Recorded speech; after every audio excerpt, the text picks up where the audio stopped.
Yes, bakunze b'intimbaravi rero turagarutse muri wa mwanya tuba tugarutsemo kugira ngo tubagezeho uko situwasiyo ihagaze ndetse no mu kanya kari buze uko filime iraza kuba imeze.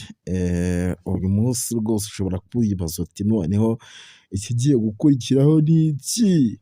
Uwitwa Manzi ati reka njye aho ubukwe buzabera turebe tugumye tworoganize uko bimeze turebe nimba ubukwe bugomba kubera ahantu hameze neza kandi bukazagenda neza, ariko hano ikintu cyamaze kuba gitera abantu ubwoba sinzi nimba muri kukibona, wa mungani w'uyu musore wari uri kumwe na Manzi, none haramutse habaye ikibazo Papa Shema akagira amasaha ibintu byarangiye cyangwa akagira nyuma y'igihe, byagenda gute? Kuko nk'uko arimo arabivuga bagomba bashake plan B y'uko bishobora kugenda mu gihe habayeho ikibazo cyo kuba Papa Shema by'umwihariko yatinda.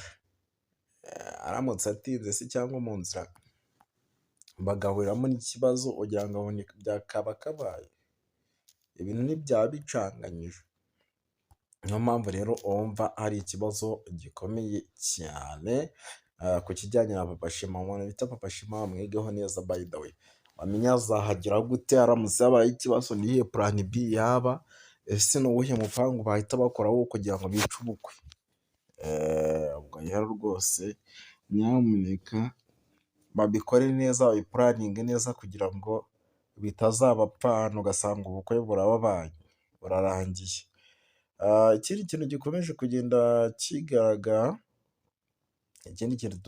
kugenda kigaragara, ubu namaze kuba mbona hariya rwose ni uko ubu tuvugana aho ibintu babigeze kure, barifuza ko ubukwe buba ndetse bukanarangira, kuko bari mu myiteguro navuga iremereye cyane, imyiteguro navuga yuko ari nk'iya nyuma kugira ngo ubukwe bube rwose. Ikindi kintu ni kwa Manzi bagomba kuza kwitonda pe, kwa Manzi bagomba kuza kwitonda, ba Shema bagomba kuza kwitonda, bagomba kuza kwitonda ibintu bakayipuraninga neza, kuko biramutse bipfuye byaba ari ikibazo gikomeye cyane duhita tunavayo, ahubwo twigarukira hano kwa Mama Ravi naho ibintu birakaze. Urumva ko umugabo yatangiye kumva ko bameze neza, atangiye gushaka kubagarukira. Ese koko biraza gukunda? Baraza kubagarukira? Iki nacyo ni uyu mugabo ntashobora kuza kubagarukira, ahubwo akaza noneho akaba mu rugo.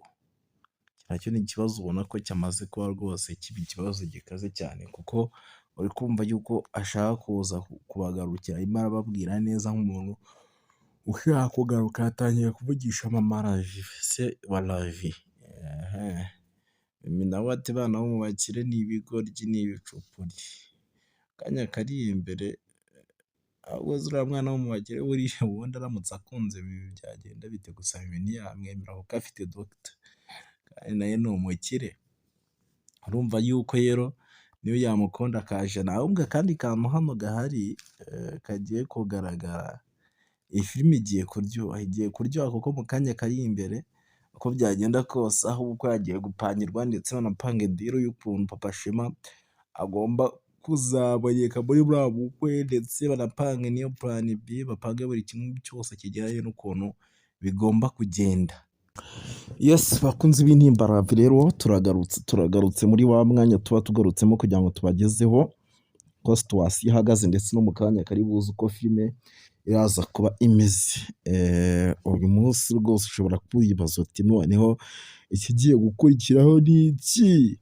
Uwitwa Manzi ati reka njye aho ubukwe buzabera turebe tugumye tworoganize uko bimeze turebe nimba ubukwe bugomba kubera ahantu hameze neza kandi bukazagenda neza, ariko hano ikintu cyamaze kuba gitera abantu ubwoba sinzi nimba muri kukibona, wa mungani w'uyu musore wari uri kumwe na Manzi, none haramutse habaye ikibazo Papa Shema akagira amasaha ibintu byarangiye cyangwa akagira nyuma y'igihe, byagenda gute? Kuko nk'uko arimo arabivuga bagomba bashake plan B yuko bishobora kugenda mu gihe habayeho ikibazo cyo kuba Papa Shema by'umwihariko yatinda.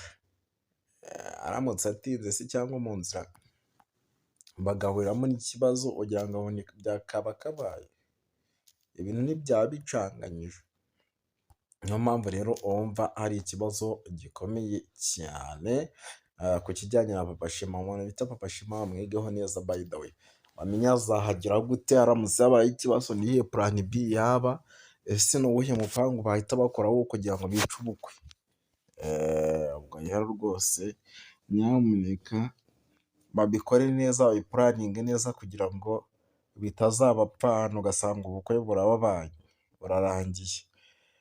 Ikindi kintu gikomeje kugenda kigaragara, ubu namaze kuba mbona hariya rwose ni uko ubu tuvugana aho ibintu babigeze kure, barifuza ko ubukwe buba ndetse bukanarangira, kuko bari mu myiteguro navuga iremereye cyane, imyiteguro navuga yuko ari nk'iya nyuma kugira ngo ubukwe bube rwose.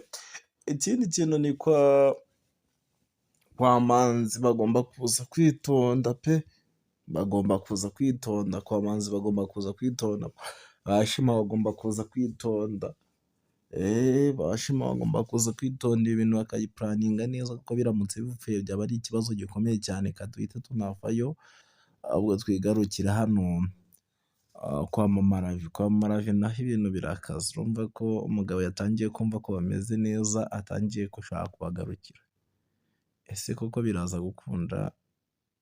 Biraza gukunda, baraza kubagarukira. Iki nacyo ni uyu mugabo ntashobora kuza kubagarukira, ahubwo akaza noneho akaba mu rugo. Iki nacyo ni ikibazo ubona ko cyamaze kuba rwose kiba ikibazo gikaze cyane, kuko uri kumva yuko ashaka kuza kubagarukira, arimo arababwira neza nk'umuntu ushaka kugaruka. Yatangiye kuvugisha Mama Ravi se wa Ravi. Nawe ati bana bo mu bakire ni ibigoryi, ni ibicupuri. Akanya kari imbere, ahubwo zuriya mwana wo mu bakire buriya ubundi aramutse akunze ibi byagenda bite? Gusa ibi ntiyamwemera kuko afite dogita kandi nawe ni umukire.